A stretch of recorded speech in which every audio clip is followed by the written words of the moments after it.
Donc je m'appelle Bruno. Je m'appelle Sandrine Matarosi. Je suis moniteur d'atelier à l'ESAT Mosaïque Service des Ulysses. Je suis monitrice d'atelier. Je travaille à l'atelier sous-traitance conditionnement depuis 3 ans environ. Je travaille au sein de la Fondation depuis d'ici 12 ans. Nous encadrons 32 travailleurs avec diverses compétences professionnelles. Nous avons au sein de l'atelier 4 pôles principaux qui traitent l'acheminement des linges, un pôle tri, un pôle en blanchisserie, en pliage et en contrôle. Donc mes missions principales sont d'encadrer les personnes au sein d'une production et également de les encourager et de pouvoir les solliciter pour les différentes fonctions que nous avons. Et également un projet de professionnalisation des personnes afin de pouvoir ouvrir vers un milieu ordinaire. C'est super important dans notre job. C'est vrai que la production c'est une chose, mais en fait, les projets c'est la finalité de leur présence ici quand même, parce que un travailleur qui n'a pas de projet, il ne peut pas être heureux dans l'absolu. Je travaille au sein d'une équipe pluridisciplinaire qui consiste à pouvoir travailler en harmonie. Donc nous travaillons avec des chargés d'insertion et également une psychologue.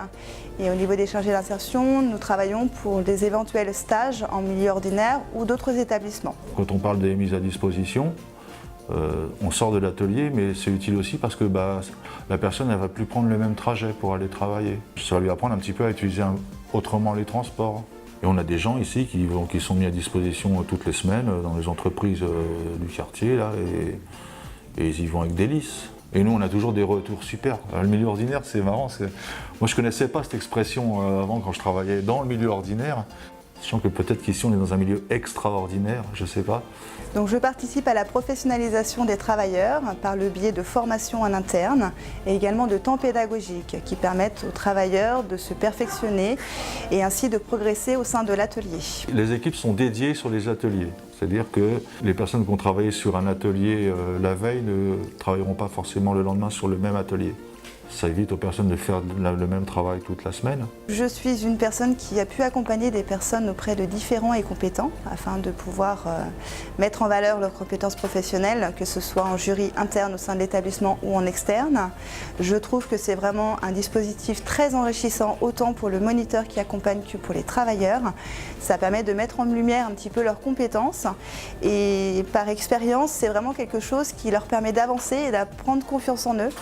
Nous faisons également le lien en fonction des projets d'activité en interne, donc exemple lecture-écriture, gym douce, photographie, informatique, avec la chargée d'insertion également pour organiser des groupes des travailleurs pour qu'ils puissent intervenir dans leurs activités selon la semaine. Par exemple, on peut dire, tiens, on a vu que tu avais des petits problèmes de lecture, nous on peut te proposer des activités en lien, donc en soutien.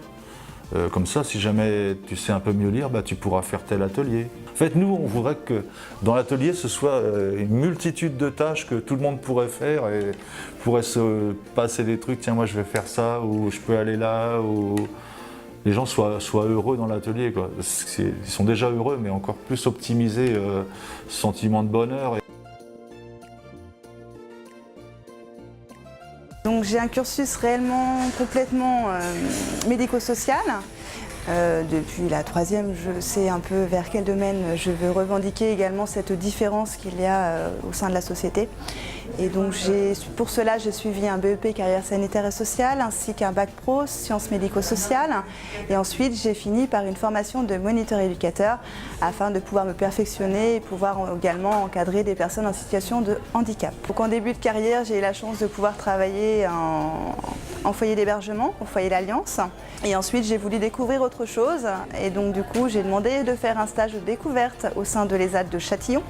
Et du coup, j'ai eu l'opportunité de postuler dans cet établissement.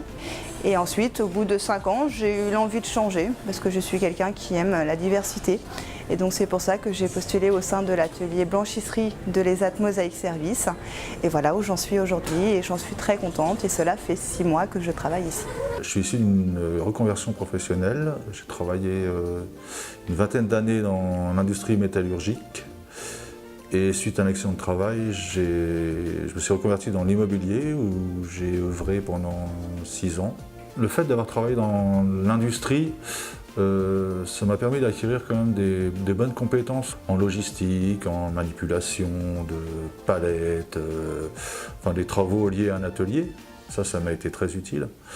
Et l'aspect social, je l'ai trouvé vraiment dans l'immobilier, où il faut être patient, il faut être compréhensif, persuasif, enfin beaucoup d'éléments qui peuvent entrer en compte dans l'accompagnement des personnes en situation de handicap. Donc un moniteur d'atelier peut prétendre également à une évolution de carrière, donc qui consiste également soit à faire une formation de moniteur principal ou alors de moniteur éducateur et également d'éducateur spécialisé s'il souhaite rester dans l'éducatif. Il peut également prétendre à un poste, donc en évolution bien sûr, éducateur spécialisé, passer chef de service et ensuite directeur. J'ai réellement des projets en tant que monitrice éducatrice de formation. Je souhaite également me former en tant que coordinatrice, donc qui passe par un diplôme d'éducateur spécialisé. Nous avons également la chance d'avoir des directions qui mettent en place des formations en interne, qui sont des formations de sécurité, formations incendie, que ce soit des formations sur les différentes pathologies, avec des intervenants extérieurs qui permettent de nous apporter des choses, prendre du recul sur notre travail et d'avoir une réflexion intellectuelle qui permette d'évoluer dans nos accompagnements et également de nous professionnaliser. Donc ce qui m'importe le plus dans mon travail, c'est vraiment de pouvoir valoriser leurs compétences et de vraiment montrer à l'extérieur que les personnes qui travaillent en ESAT sont vraiment des personnes très compétentes et qui peuvent évoluer, soit en milieu ordinaire, soit par un différent et compétent qui peut mettre en valeur leurs compétences.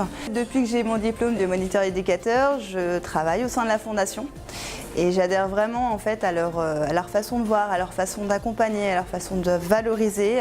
Je trouve que c'est vraiment une fondation très humaine et très chaleureuse dans laquelle on peut vraiment s'y retrouver. Donc réellement, pour devenir moniteur éducateur, il faut vraiment avoir cette sensation vraiment à l'intérieur de soi, de pouvoir avoir de l'humain, d'avoir de l'écoute surtout, beaucoup, et de valorisation, et d'avoir un autre regard sur la différence.